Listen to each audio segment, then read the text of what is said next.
नमस्कार दोस्तों। आइए हम लोग बात करते हैं आधुनिक भारत के इतिहास के संदर्भ में।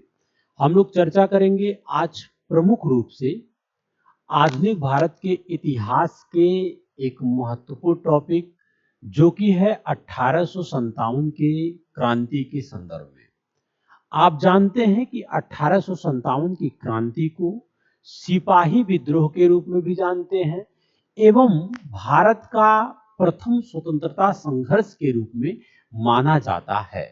तो आइए हम लोग 1857 की क्रांति के कारण, विचारधाराएं क्या है, उस पर चर्चा करने का प्रयास किया जाए। ठीक है।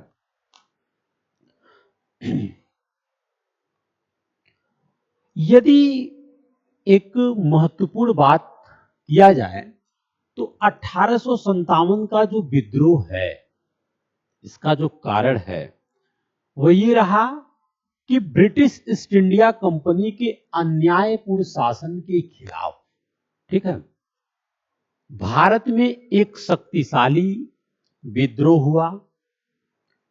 1857 का विद्रोह मुख्यतः उत्तरी और मध्य भारत तक ही सीमित था। इसका विस्तार बड़े पैमाने पर भारत के पूरे भूभाग पे तो नहीं था, लेकिन उत्तरी और मध्य भारत तक सीमित था।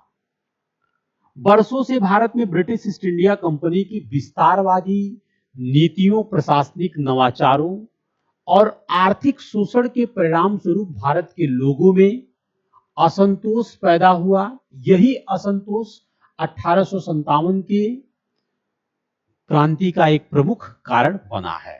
ठीक है, ये हो गया। तात्कालिक कारण क्या है? देखिए, 1857 के विद्रोह का तात्कालिक कारण क्या है, ये भी ध्यान रखते हैं।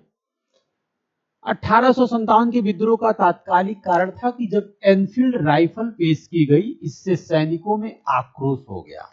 ठीक है, इससे पहले सैनिकों को अपनी राइफलों के साथ गन पाउडर और गोलियां लेकर चलना पड़ता था, जैसा कि एक अफवाह थी कि कारतूस सुअर और गाय की चर्बी से बना हुआ है, यानी कि सना हुआ है। ठीक है, तो ये अफवाह की वजह से, चूंकि मुसलमानों में सुअर वर्जित है और हिंदू धर्म में गाय पवित्र है, तो सैनिकों ने कारतूस का उपयोग करने से इनकार कर दिया। अपने धार्मिक विचारों के उल्लंघन के स्वरूप में माना। ठीक है, दूसरी बात, एक उच्च जात के सिपाही और एक निम्न जात के मजदूर के बीच तकरार की खबरों के माध्यम से कंपनी के अधिकारियों को अफवाहों का पता चला। ठीक है, तो ये तो था तात्कालिक कारण। अब विद्रोह के कारण में यदि हम बात करते हैं तो विद्रोह के कई कारण हैं। आर्थिक कारण है, सामाजिक कारण है, राजनीतिक कारण है। ठीक है, तो देखिए, समाज के सभी वर्ग, शासक से लेकर किसानों और व्यापारियों तक, ब्रिटिश ईस्ट इंडिया कंपनी द्वारा प्रस्तुत जो विस्तारवादी और साम्राज्यवादी नीतियों से एक प्रभावित थे, ये लोग परेशान थे। ठीक है, 1857 के विद्रोह के कारण जो है किसी विशेष नीति या घटना तक ही सीमित नहीं था, बल्कि इसमें राजनीतिक, आर्थिक, प्रशासनिक और सामाजिक, धार्मिक पहलुओं से विभिन्न कारक शामिल थे। इन कारणों पर, आप आर्थिक कारण की बात करें तो आर्थिक कारण में आप देखेंगे वह क्या है, ब्रिटिश ईस्ट इंडिया कंपनी द्वारा शुरू की गई भू राजस्व नीतियों के तहत, ठीक है, किसानों से भारी कर वसूल किया जाता था, जिसके लिए उन्हें साहूकारों और व्यापारियों से उच्च ब्याज पर ऋण प्राप्त होता था। भुगतान न करने की स्थिति में साहूकारों द्वारा उनकी भूमि को जब्त कर लिया गया, जिससे वे आजीविका के स्रोत से वंचित हो गए। ठीक है, इसके साथ साथ प्रशासनिक कारण क्या है? प्रशासनिक कारण में आप देखेंगे कि ब्रिटिश ईस्ट इंडिया कंपनी का प्रशासन अक्षम होने के साथ साथ अपर्याप्त भी था। भारतीयों के रोजगार के संबंध में सर थॉमस मुनरो द्वारा पेश की गई सिफारिशों के बावजूद उस मोर्चे पर अंग्रेजों द्वारा कोई कदम नहीं उठाया गया था। तो प्रशासनिक कारण में ये भी है महत्वपूर्ण कि बहुत ज्यादा भ्रष्टाचार, ठीक है, भ्रष्टाचार जैसी व्यवस्था के कारण भी जो ब्रिटिश ईस्ट इंडिया कंपनी थी वो कहीं ना कहीं भारतीयों के साथ एक भेद की नीति अपनाता था। ठीक है। और भारतीयों में जो भारत में एक विकास करने की विचारधारा है, ऐसा कुछ नहीं था। सिर्फ और सिर्फ भारत को कच्चे माल के रूप में समझना और यहाँ से बड़े पैमाने पर बहुमूल्य वस्तुओं का निर्यात करना, ठीक है। तो ये कारण रहा है। इसी प्रकार आप देखेंगे कि राजनीतिक कारण में जो आप देख रहे हैं कि सरकार का डॉक्ट्रिन ऑफ लैप्स नीति के तहत आप देखेंगे कि जैसे गोद की नीति को उन्होंने निषेध कर दिया, मना कर दिया, ठीक है, डलहौजी ने, ठीक है। विलय की नीति के माध्यम से आप देखेंगे कि उत्तराधिकार का अधिकार उन्होंने समाप्त कर दिया था, ठीक है। और सहायक संधि वेलेस्ली का, फिर राज्यों में हस्तक्षेप करना, ऐसे तमाम प्रकार की नीतियों के कारण, चाहे वेलेस्ली की सहायक संधि हो, डलहौजी का कुप्रशासन का आधार हो कि राज्यों को समाप्त करना, हड़प की नीति हो, ठीक है। तो ये सब नीतियों के माध्यम से सरकार ने साबित करने की कोशिश किया है कि भारतीय समाज के लोगों में एक ऐसी विचारधारा का निर्माण हुआ जिससे लोगों को लगा कि कहीं ना कहीं सरकार हमारे खिलाफ ही कार्य कर रहा है, हमारा विकास नहीं कर रहा है। सामाजिक और धार्मिक कारण में सोशल रिलीजियस केसेस में आप देखेंगे कि अंग्रेजों द्वारा लाए गए जो सामाजिक धार्मिक कारण है, जैसे सती प्रथा का उन्मूलन, अंग्रेजों ने क्या कर दिया, सती प्रथा का उन्मूलन। हालांकि देखिए इसका एक सकारात्मक लाभ है कि सती प्रथा जैसी समस्याओं का उन्मूलन हुआ, ठीक है। इसके साथ विधवा पुनः विवाह का समर्थन आदि को समाज के एक बड़े वर्ग द्वारा स्वीकार नहीं किया गया था, क्योंकि भारत में देखिए सामाजिक जो परंपराएं हैं, चाहे सती प्रथा हो, विधवा विवाह, तो खैर ये तो एक अलग पक्ष है कि ये लोग अच्छा ही किए हैं, ब्रिटिश ईस्ट इंडिया कंपनी हो, ब्रिटेन की सरकार हो, ठीक है। लेकिन लोगों को लगा है कि सामाजिक धार्मिक हस्तक्षेप है। सैन्य कारण आपको हमने बताया, सैन्य कारण बताया आपको, सिपाही वाला जो कहानी था, ठीक है। अब थोड़ा सा हम लोग बात करते हैं कि 1857 का जो विद्रोह है इसका कालक्रम क्या है, ठीक है। इसका जो क्रोनोलॉजी है आप देखेंगे कि 2 फरवरी 1857 को बरहामपुर में 19वीं नेटिव इन्फेंट्री, जिसने एनफील्ड राइफल का उपयोग करने से इनकार कर दिया था, ठीक है। फिर आप देखेंगे नेक्स्ट, इसकी जो शुरुआत हुई है मुख्यतः ये आप देखेंगे कि 10 मई 1857 को मेरठ से हुआ है। मेरठ यूपी में है, तो 10 मई 1857 को मेरठ में विद्रोह भड़क उठा और यही से इसकी शुरुआत हुई है।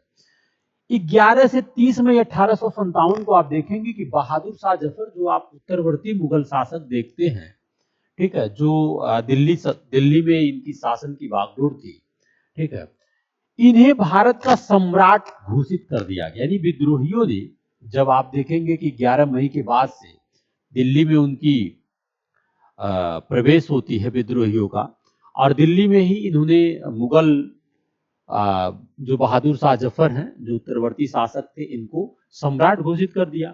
धीरे धीरे दिल्ली, बॉम्बे, अलीगढ़, फिरोजपुर, बुलंदशहर, इटावा, मुरादाबाद, बरेली, शाहजहांपुर और उत्तर प्रदेश के अन्य जगहों पर भी विद्रोह शुरू हो गया। एक क्रोनोलॉजी है, कालाक्रम है, ठीक है। इसके साथ साथ आप देखेंगे कि इस 1857 की क्रांति का जो विस्तार है, जून 1857 में ही आप देखेंगे ग्वालियर, झांसी, इलाहाबाद, फैजाबाद, लखनऊ जैसे क्षेत्रों में हुआ, ठीक है। हालांकि बाद में ब्रिटिश ईस्ट इंडिया कंपनी या ब्रिटिश गवर्नमेंट ने इस क्रांति को दबाने में सफल रहा है। इसके भी कई कारण है, ठीक है, क्रांति को कैसे दबाया गया, ठीक है। जैसे थोड़ा सा हम लोग ये भी बात करते हैं कि कहां कहां पे कौन कौन इसके मुख्य करता रहे हैं। जैसे आप देखेंगे दिल्ली में आप देखेंगे तो विद्रोह का नेतृत्व करने वाले नेता जनरल बख्त खान, दिल्ली में जनरल बख्त खान थे। विद्रोह को दबाने वाले ब्रिटिश जनरल कौन थे? लेफ्टिनेंट विलोबी, जॉन निकोलसन और लेफ्टिनेंट हडसन, जिन्होंने विद्रोह को दबाने का प्रयास किया दिल्ली में। कानपुर में आप देखेंगे तो नाना साहब थे, ठीक है, और लखनऊ में तो बेगम हजरत महल, ठीक है। इसी प्रकार आप देखेंगे तो बरेली में खान बहादुर, बिहार में बहुत प्रसिद्ध कुंवर सिंह, फैजाबाद में मौलवी अहमदुल्ला फैजाबाद में थे। इसके बाद झांसी में आप देखेंगे तो रानी लक्ष्मीबाई, 1857 की क्रांति का बहुत ही महत्वपूर्ण योगदान रहा है।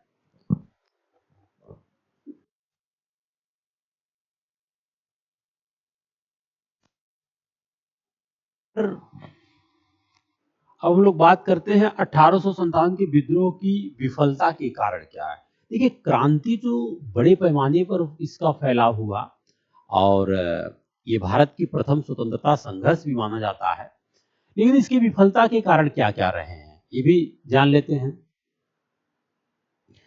तो देखिए, एक लाइन में यदि हम लोग reason for failure of revolt 1857 की बात करें तो 1857 के विद्रोह की विफलता, विद्रोह स्थानीयकृत था, ऐसा नहीं है कि पूरे देश स्तर पर था, ये लोकल स्तर पे था, ठीक है। और इसमें पूरे देश में जनता की भागीदारी का अभाव था। सबसे बड़ी बात, यह काफी हद तक उत्तर भारत तक सीमित था, जबकि देश के दक्षिण पूर्व और पश्चिम भागों ने इसमें भाग नहीं लिया था। दूसरी बात, कोई केंद्रीय नेतृत्व तो नहीं था। जैसे अभी आपने देखा कि मुगलों के जो शासक हैं, उत्तरवर्ती शासक बहादुर शाह जफर, इनको सम्राट घोषित कर दिया गया। कोई ऐसा नहीं है कि कोई केंद्रीय नेतृत्व करता है।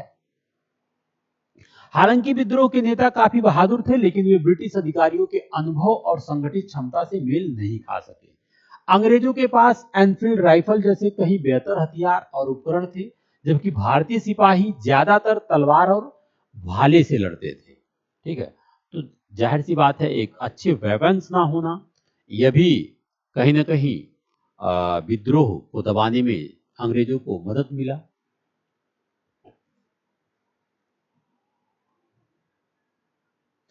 अब मुख्य बात है कि इस विद्रोह का प्रभाव क्या क्या पड़ा है, ये भी जान लेते हैं।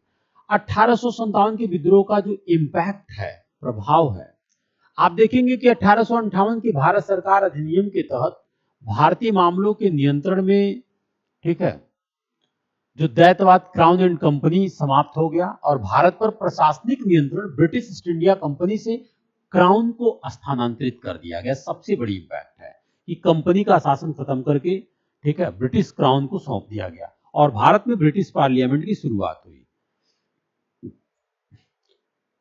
अच्छा, चूंकि भारतीय सेना विद्रोह की ऋण थी, अंग्रेजों ने उन्हें फूट डालो और पलटो की नीति के आधार पर पुनः गठित किया और भारत में ब्रिटिश सैनिकों की ताकत बहुत बढ़ गई, जबकि भारतीय सैनिकों की संख्या कम हो गई।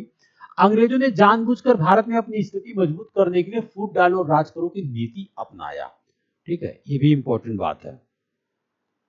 तो ये रहा 1857 की क्रांति के बारे में, कुछ इंपॉर्टेंट फैक्ट के बारे में जो कि आपको हमने बताया, ठीक है। तो ये इंपॉर्टेंट रहा है। जय हिंद।